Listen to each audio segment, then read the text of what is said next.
Hello student, let's see the question. देखिए question में बोला है, पहले एसेरिशन दिया है फिर रीजन दिया है, तो हम लोग चेक कर लेते हैं एक बार। A particle is thrown vertically upward if air resistance is taken into consideration, then retardation is upward journey is more that the acceleration in downward journey। ठीक है, रीजन में बोला है some mechanical energies is lost in form of heat due to air friction. तो हम यहां पे बात करेंगे किसकी? एयर फ्रिक्शन की। और याद रखना, एयर फ्रिक्शन की वजह से जो एक्सेलरेशन या रिटार्डेशन जो भी लगेगा वो हमेशा लगता है अपोजिट टू द मोशन।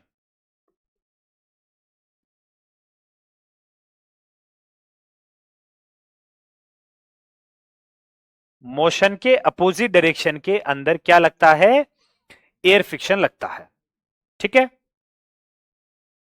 इसके बाद मैकेनिकल एनर्जी।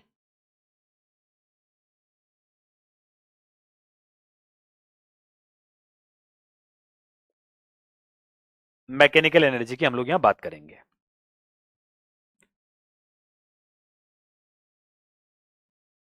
चलिए ध्यान से देखिएगा। अब यहां पे एसेशन में बोला है कि एक पार्टिकल को अगर ऊपर की तरफ फेंकते हैं तो एयर रेजिस्टेंस अगर हम लोग लेते हैं तो retardation in upward journey is more that the acceleration in downward journey. चलिए कोई बात नहीं, अगर कोई पार्टिकल जो है अगर वो ऊपर जा रहा है तो हमें पता है जी तो नीचे लगता ही है, साथ में मोशन के अपोजिट डायरेक्शन एयर फ्रिक्शन लगता है। अगर हम लोग एयर फ्रिक्शन ले रहे हैं तो नीचे आ जाएगा जी प्लस ए, ये अपवर्ड जर्नी।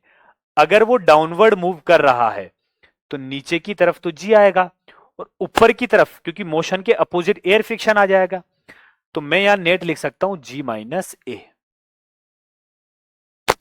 तो अब बताओ जी प्लस ए और जी माइनस ए इनमें से कौन ज्यादा हुआ? जी प्लस ए ज्यादा हुआ।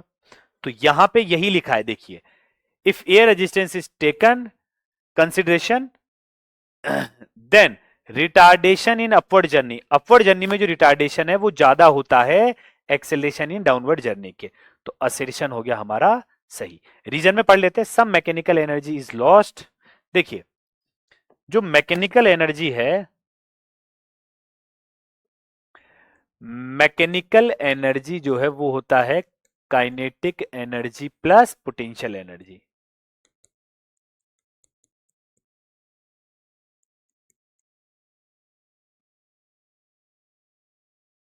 ठीक है, देखिए मैकेनिकल एनर्जी जो है वो कंजर्व, अगर मैं एयर फ्रिक्शन के रेस्पेक्ट से बात करूं तो अगर एयर फ्रिक्शन नहीं है, ठीक है, एयर फ्रिक्शन नहीं है तो हम बोल सकते हैं कि मैकेनिकल एनर्जी क्या रहेगी? कंजर्व रहेगी। ठीक है, लेकिन यहां पर एयर फ्रिक्शन है तो एयर फ्रिक्शन की वजह से मैकेनिकल एनर्जी कांस्टेंट नहीं रहेगी।